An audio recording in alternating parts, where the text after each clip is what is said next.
नमस्कार बच्चों। तो आज मैं आप लोगों को डिविजिबिलिटी रूल बताने जा रहा हूं और आप लोग अगर हमारे साथ जुड़े होंगे, मेरा वीडियो देखते होंगे, तो मैं आप लोगों को ऑलरेडी जो है कि 2 से लेके 11 12 तक का जो है कि डिविजिबिलिटी रूल पीछे अपनी वीडियो में बता चुका हूं।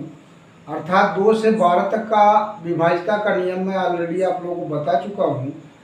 तो बच्चों, आज मैं आप लोगों को एक ऐसा फार्मूला बताने जा रहा हूँ, ट्रिक बताने जा रहा हूँ, जिसके माध्यम से आप 7 से लेके 100 के बीच की किसी भी संख्या का विभाज्यता का नियम, अर्थात 7 से लेके 100 के बिटवीन किसी भी नंबर का डिविजिबिलिटी फाइंड कर पाओगे कि ये डिविजिबल इस नंबर से कोई गिवन नंबर होगा या नहीं।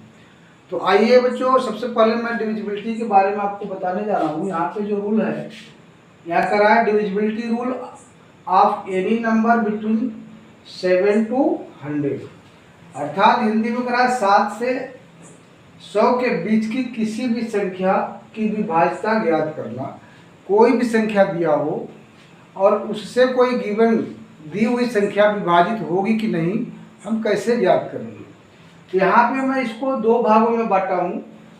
पहला है अभाज्य संख्याओं की विभाज्यता ज्ञात करना, अर्थात 7 से 100 के बीच में जितनी भी अभाज्य संख्याएं हैं उनसे हम विभाज्यता कैसे ज्ञात करेंगे।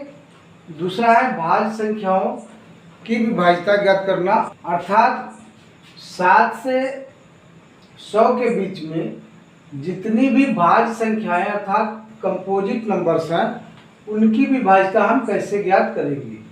तो यहाँ पे प्राइम नंबर की डिविजिबिलिटी रूल के लिए हम एक सूत्र जो है कि बनाए हैं। जो सूत्र है 10n ± 1, अर्थात 10n ± 1, 10n 10 धन ऋण 1। और कंपोजिट नंबर अर्थात भाज्य संख्याओं की विभाज्यता को ज्ञात करने के लिए यहाँ पे एक फार्मूला है, बाई मेकिंग 2 को प्राइम फैक्टर्स। अर्थात अगर कोई भाज्य संख्या की विभाज्यता ज्ञात करना है तो उस भाज्य संख्या को हम सबसे पहले 2 को प्राइम फैक्टर अर्थात 2 सह अभाज्य संख्याओं का गुणनखंड प्राप्त करेंगे और बारी बारी से दोनों से अगर कोई संख्या विभाजित हो जाएगी तो उस संख्या से भी विभाजित हो जाएगी, और अगर ऐसा नहीं होता है तो दी हुई संख्या विभाजित भाज्य संख्या से नहीं होगी। तो इसको मैं बाद में बताऊंगा। पहले मैं आपको इस प्राइम अभाज्य संख्याओं से विभाज्यता के बारे में बताने जा रहा हूं। तो इसको जानने से पहले हमें सबसे पहले इस फार्मूला के बारे में जानना पड़ेगा कि ये फार्मूला क्या कर रहा है। जो ये 10n ± 1 फार्मूला है, इसको इस्तेमाल कैसे करेंगे। तो बच्चों, सबसे पहले आपको मैं ये बताना चाहूंगा कि कोई भी अभाज्य संख्या है, अगर 2 अंकों की अभाज्य संख्या है तो उसके लास्ट का अंक अर्थात यूनिट प्लेस का जो डिजिट होगा वो या तो 1 होगा, या तो 3 होगा, या तो 7 होगा, या तो 9 होगा। इन्हीं 4 में से ही कोई एक आएगा लास्ट वाला डिजिट। ये अभी 100 तक की बात हो रही है। तो अब अगर किसी संख्या के लास्ट में 1 है या 3 है या 7 है या 9 है तो इसके द्वारा पहले हमें फार्मूला बनाना पड़ेगा। जब फार्मूला बन जाएगा तो विभाज्यता आप आराम से निकाल लोगे। तो देखो कैसे बनाओगे, एग्जाम्पल लेके मैं समझाता हूँ। जैसे मान लो हमें यहाँ पे 11 है, 11 प्राइम नंबर है। बोल रहा है कि कोई अगर नंबर गिवन है तो 11 से वो डिविजिबल होगा कि नहीं होगा, अर्थात 11 से विभाजित हो जाएगा कि नहीं, कैसे आप चेक करोगे। तो सबसे पहले इस 11 को हम इस फार्मूला के रूप में बनाएंगे। तो देखो हम 11 को क्या लिख सकते हैं, 11 = हम लिख सकते हैं 10 × 1 + 1, अर्थात 10 × 10 और 10 में जब 1 जोड़ देंगे तो 11 बन जाएगा। तो देखो यहाँ पे 10n + 1 हो गया। ये एक बार प्लस होगा, एक बार माइनस होगा, किसी में प्लस से आएगा, किसी में माइनस से, और दोनों एक जगह ही लिखा गया आपको फार्मूला में। तो ये देखो प्लस से आ रहा है, 10 एकम 10, 10 में 1 जोड़ दिया कि 11 आ गया। तो अब यहाँ पे देखो इससे इसकी तुलना करेंगे तो n बराबर क्या आएगा, n की जगह क्या है 1 है, तो n इक्वल टू जो है वो 1 है। और यहाँ पे एक चीज का ध्यान देना होगा, अगर यहाँ पे प्लस है तो n का मान प्लस में आएगा, अगर यहाँ पे माइनस होगा तो n का मान माइनस में ही आएगा। ये आपको विशेष रूप से ध्यान देना है। अब n का वैल्यू 1 आ गया। अब रूल क्या कहता है, आगे का रूल सेम है, एक ही है। कोई भी नंबर गिवन है जिसमें हमें 11 से डिविजिबिलिटी चेक करना है, मान लो आपको कोई नंबर ले लो 275049, ये नंबर गिवन है, बोल रहा है कि इसको हमें 11 से अगर डिवाइड किया जाए तो क्या ये पूरा पूरा डिविजिबल होगा या नहीं होगा, चेक करना है। तो हमें डिवाइड नहीं करना है, हमें इस फार्मूला से चेक करना है। कैसे करेंगे, n इक्वल टू 1 आ गया। अब n का वैल्यू जो भी आया, हम n के वैल्यू से यहाँ से मल्टीप्लाई करना स्टार्ट करेंगे सबसे लास्ट वाली नंबर में। तो देखो 1 का जब मल्टीप्लाई 9 से करेंगे तो 9 ही आएगा। तो इसको जिससे हमने मल्टीप्लाई किया उसको काट देंगे और उसके बाद बाकी 9 1 जा 9, इसके यहाँ लिख करके उसको माइनस कर देंगे। तो देखो यहाँ 4 है, 9 नहीं जाएगा, घटेगा, तो इससे कैरी लेगा तो यहाँ पे 14 हो जाएगा, 14 में से 9 गया तो 5 हो गया, और यहाँ पे 9 बच गया, यहाँ पे एक कैरी इसको दिया था तो 4 बच गया, फिर 7 बच गया, फिर 2 बच गया। यही प्रोसेस तब तक करेंगे जब तक कि नंबर हमारा ये 2 डिजिट अर्थात 2 अंकों का न बन जाए। फिर अब इसका 1 का गुणा 5 से करेंगे और इसको काट देंगे, तो 5 एकम 5। अब ये जो बचा हुआ है, बचे हुए में से इसको 5 को माइनस करेंगे, यहाँ पे 4 आ जाएगा, यहाँ पे भी 4 आएगा, ये 7 आएगा और यहाँ पे 2 आएगा। अब फिर 4 से आप मल्टीप्लाई करेंगे तो 4 बन जाओ 4 ही आ जाएगा, यहाँ माइनस करेंगे तो ये 0 हो जाएगा, ये 7 हो जाएगा और ये 2 हो जाएगा। अब फिर जो है कि हम 0 से जब मल्टीप्लाई करेंगे 1 का तो 0 होगा, और 27 में से 0 माइनस करेंगे तो 27 ही आएगा। अब देखो ये 2 डिजिट में आ चुका है, छोटा नंबर बन चुका है। अब जब 2 डिजिट आ जाए तो 11 से डायरेक्ट डिवाइड करके चेक कर लो, अगर ये जो रिमाइंडर बचा है 2 डिजिट का 11 से पूरा पूरा डिविजिबल होगा तो ये गिवन नंबर भी पूरा पूरा डिविजिबल हो जाएगा, और अगर नहीं डिवाइड हो रहा है तो ये नंबर भी डिविजिबल नहीं होगा। तो 11 के टेबल में 27 नहीं आता है, तो ये जो है कि 11 से डिविजिबल नहीं है, इसलिए ये जो नंबर गिवन था ये भी 11 से डिविजिबल नहीं होगा। तो बच्चों आशा करता हूँ कि 1 वाला रूल आपको पता हो गया होगा, समझ में आया होगा। अब आगे हम चेक करता हूँ 9 से। पहले 1 और 9 का चेक करेंगे, उसके बाद जो है कि इन दोनों का बीच वाले करेंगे, क्योंकि इनका रूल सिमिलर है और इनका रूल सिमिलर है। तो अब ऐसी संख्या का डिविजिबिलिटी हम चेक करेंगे जिसके लास्ट में 9 हो। जैसे 19, मान लो हमें 19 का चेक करना है, तो अब जो है कि 19 के लिए इस तरह से बनाओ। तो देखो 19 को हम कैसे लिख सकते हैं, यहाँ पे 10 तो रहेगा सब में, तो यहाँ पे अगर हम 10 लिख दें तो 10 एकम 10, और 1 ना तो जोड़ने पे आ रहा है ना तो घटाने पे, और 10 दूनी अगर हम 20 कर दें तो 20 में से 1 घटा देंगे तो 19 आ जाएगा। तो वही कर दो, 10 दूनी 20 और -1, तो 10 दूनी 20 में से जब 1 घट गया तो 19 आ गया। अब देखो n इक्वल टू कितना आ गया, यहाँ पे जो है n इक्वल टू आ गया है 2, अर्थात सूत्र में जहाँ पे n है वहाँ पे 2 है, तो वही n का मान हो जाएगा।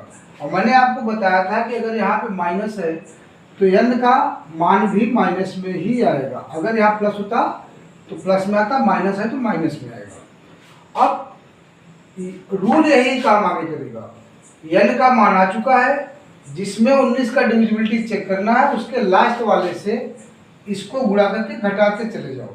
जब 2 अंक बच जाए तब 19 से डायरेक्ट डिवाइड करके चेक कर लो, अगर डिवाइड हो रहा है वो तो संख्या भी डिवाइड हो जाएगी। अगर ऐसा नहीं हो रहा है, नहीं डिवाइड हो रहा है, तो संख्या भी डिवाइड नहीं होगी। लेकिन इसमें कहीं ना कहीं थोड़ा बहुत आप लोग मिस्टेक करोगे, इसलिए एक एग्जाम्पल लेके इसको मैं समझा दे रहा हूँ। कैसे? देखो, मान लो कोई नंबर गिवन है, नंबर मान लो ये गिवन है आपका 75914 ये नंबर गिवन है। बोल रहा है इसमें आपको जो है कि 19 से डिविजिबिलिटी चेक करना है, क्या ये जो नंबर गिवन है 19 से डिवाइड हो जाएगी या नहीं होगा। तो इसका क्या रूल है, अब लास्ट वाले को इससे गुणा कर दो। तो देखो, गुणा हमेशा -2 से करोगे, ध्यान देना। तो -2 से जब 6 में मल्टीप्लाई करेंगे तो 6 2 जा 12 हो जाएगा, और ये माइनस का होगा। तो इसको काट के जो 12 माइनस का लिखोगे, इसके नीचे लिखोगे, और ये जो गुणा करने के बाद माइनस वाला आया, इसको फिर माइनस करोगे। यही पे आप लोग मिस्टेक करते हो। तो अब देखो, यहाँ भी माइनस और अंदर भी माइनस, तो ये माइनस माइनस गुणा होकर के प्लस हो जाएगा, क्योंकि बाहर भी कोष्टक के माइनस है और अंदर भी माइनस है। जब बाहर भी माइनस हो, अंदर भी माइनस हो, तो ये आपस में गुणा होकर प्लस हो जाता है। तो इन दोनों का गुणनफल प्लस आ जाएगा, तो ये जो माइनस है अब यहाँ पे ये प्लस हो जाएगा। अर्थात अगर घटाने से आएगा तो गुणा करने के बाद डायरेक्ट जोड़ना है, ये जान के चलो। तो अब इसको हम जोड़ेंगे, तो 2 4 6 आ गया, 1 1 2 आ गया, आगे 9 है, 5 है और 7 है। अब फिर वही रूल, इसका 2 से गुणा करो, 2 6 के 12 फिर आया, इसको काट दो। अब 12 इसमें प्लस करो, क्योंकि वही हो जाएगा, माइनस माइनस प्लस हो जाएगा। तो इसमें प्लस किया हमने, 2 2 4 आ गया, 9 1 10 की 0, 6 और 7 आ गया। फिर 4 से 2 को गुणा करो, तो 4 दूनी 8 आ गया, इसमें 8 जोड़ना है, तो ये 8 हो जाएगा, 6 हो जाएगा और 7 हो जाएगा। फिर यहाँ देख लो, अब 8 से 2 का गुणा करेंगे और 8 को काट देंगे, तो यहाँ पहले से 76 बचा है, और 8 दूना 16 इसमें से प्लस कर दो, क्योंकि माइनस है तो माइनस माइनस प्लस हो जाएगा। अब 6 6 12 की 2 हाथ में 1 और 7 1 8 1 9 हो गया।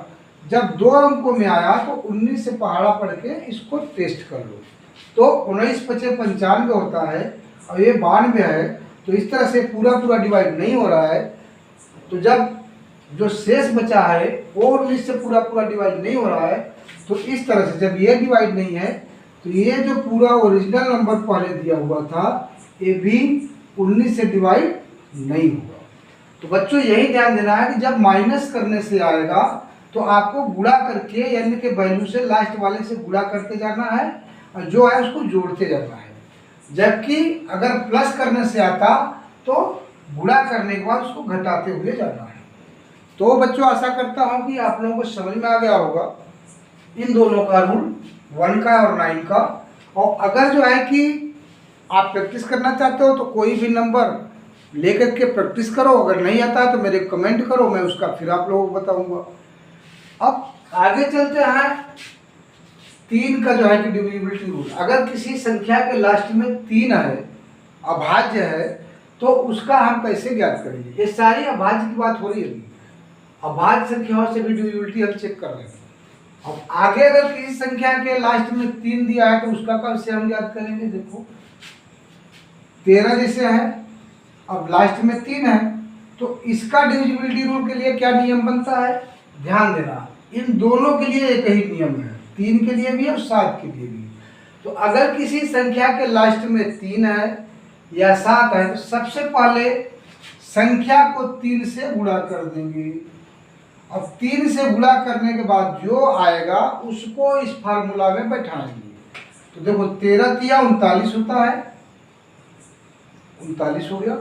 अब 39 का जो है कि इस फार्मूला में हम बैठा के निकालेंगे। तो 39 को जब हम इस फार्मूला में बनाएंगे तो देखो 10 तो रहेगा। अब 10 का गुणा कर दे अगर हम 4 से तो 40 हो जाएगा, और 40 में से घटा दो, चूंकि 9 है तो घटाने से आएगा, पीछे भी आया था। यहाँ लास्ट में 9 है तो घटाने से आएगा। तो यहाँ पे हम 10 गुणे 4 -1 लिख के इस फार्मूला की तरह बना लेंगे। 10 चौक 40, 40 में से घटाएंगे तो 39 आ जाएगा। अब आगे, अब इसमें n बराबर क्या है, अगर इससे हम तुलना करेंगे तो इसमें n बराबर जो है वो n इक्वल टू आया है कितना, 4 आया है। और चूंकि यहाँ माइनस है तो माइनस का 4 आएगा, और जब माइनस का 4 आया तो गुणा करके क्या करेंगे, जोड़ते जाएंगे। अब 13 से डिविजिबिलिटी अगर हमें चेक करना है तो नियम क्या बना कि जो भी संख्या दिया हुआ है लास्ट से शुरू करेंगे, 4 से गुणा करते जाएंगे और जोड़ते जाएंगे। जब 2 अंक बचेगा तो डायरेक्ट 13 से भाग देके देख लेंगे। एक उदाहरण लेके देख लो, जैसे मान लो कोई संख्या है 5 7 9 4 6 2, चेक करना है कि 13 से विभाजित होगी कि नहीं। तो इसके लिए हमारा n का वैल्यू -4 आ चुका है। तो अब जो है कि 4 से 2 का गुणा करो, इस 4 से 2 को हमने गुणा किया और 2 को काट दिया, तो 4 दूनी 8 हो गया। जो बाकी संख्या है, अब देखो चूंकि माइनस यहाँ भी था तो प्लस हो जाएगा, तो यहाँ प्लस कर लो। तो 8 से 14 की 4 हाथ में आए 5 9 7 5 हो गया। अब फिर 4 से गुणा करो, इसको 4 को काट दो, तो 4 चौके 16 यहाँ आ गया, इसको प्लस कर दो। तो 6 5 11 की 1 हाथ में आए 1, और 9 1 10 की 11 की 1 हाथ में आए 1, और 8 और 5। अब फिर 1 से गुणा करो 4 का और यहाँ जोड़ दो, तो 4 1 कम 4 ही आएगा, इसको जोड़ दो।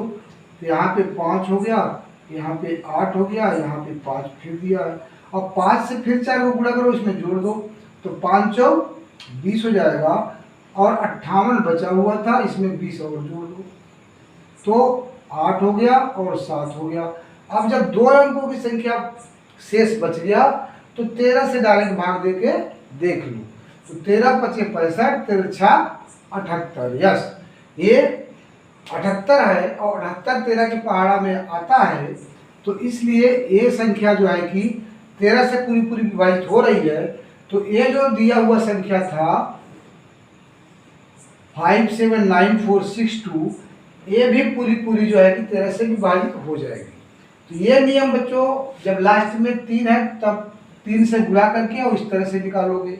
अब n का वैल्यू आते ही गुणा करके उसका गुणा करके और जोड़ते जाओगे। जब लास्ट में 2 संख्या बचेगी 2 अंकों की, तो डायरेक्ट भाग देके देख लोगे, और आप इसको चेक कर सकते हो, ये संख्या 13 से विभाजित हो जाएगी। अब अगला नियम है कि अगर किसी संख्या के लास्ट में 7 है तो कैसे चेक करेंगे। तो देखो 7 का हम ले लेते हैं, तो 7 के लिए तो अगर किसी संख्या का 17 से विभाजित हमें चेक करना है, तो आपको मैं बता चुका हूँ, चाहे 7 रहेगा लास्ट में चाहे 3, सबसे पहले 3 का गुणा कर देना है, और फिर जो है कि ये वाले फार्मूला में बनाना है।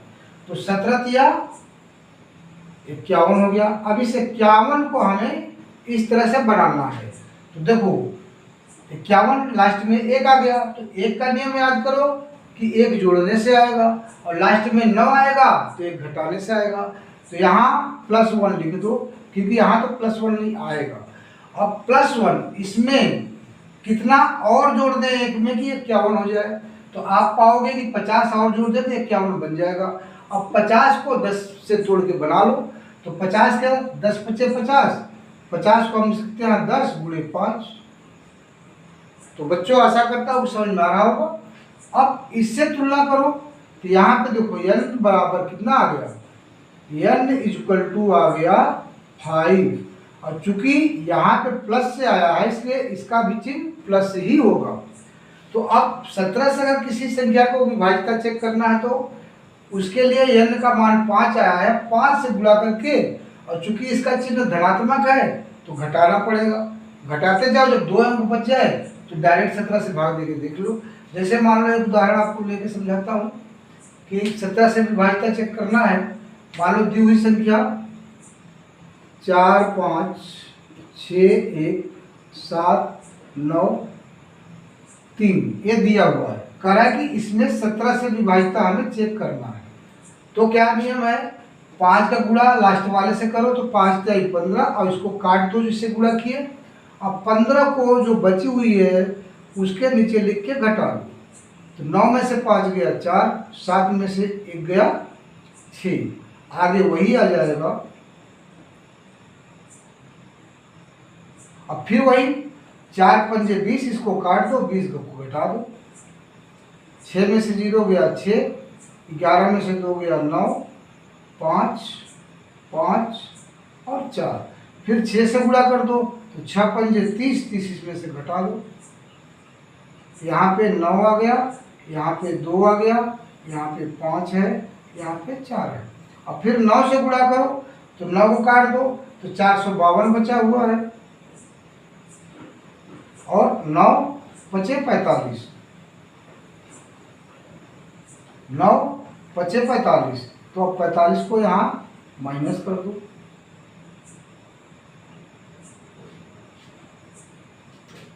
तो 12 में से 5 गया 7, और 4 में से 4 गया 0, और यहाँ 4 है। अब फिर 7 पचे 35 हो जाएगा, इसको काटो तो 35 माइनस कर दो, तो 35 माइनस किया तो 5 आ गया। अब देखो 5 क्या 17 के टेबल में आता है, 17 के पहाड़े में आता है, नहीं आता है। तो अर्थात ये जब जो है कि 17 से विभाजित नहीं हो रहा है, छोटा हो गया, छोटा हो जाएगा तो वैसे भी विभाजित होगा।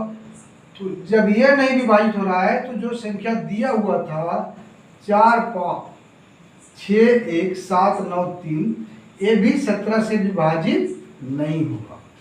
तो बच्चों, आशा करता हूँ कि मेरा ये फार्मूला बताने का तरीका आपको पसंद आया होगा, और आगे मैं कल जो है कि कंपोजिट नंबर के बारे में एग्जाम्पल लेके आप लोगों को बताऊंगा। तो बच्चों, अगर हमारा समझाने का तरीका आपको पसंद आ रहा है, मेरी वीडियो पसंद आ रही है, तो प्लीज़ बेल बजा के सब्सक्राइब कर लो, लाइक कर लो, और अपने दोस्तों को भी शेयर कर दो, जिससे आपके साथ साथ उनको भी हमारे वीडियो का लाभ मिल सके और वो भी अच्छी पढ़ाई कर सकें। तो बच्चों, आज बस यहीं तक, आगे फिर मिलता हूँ नेक्स्ट वीडियो में, तब तक के लिए धन्यवाद।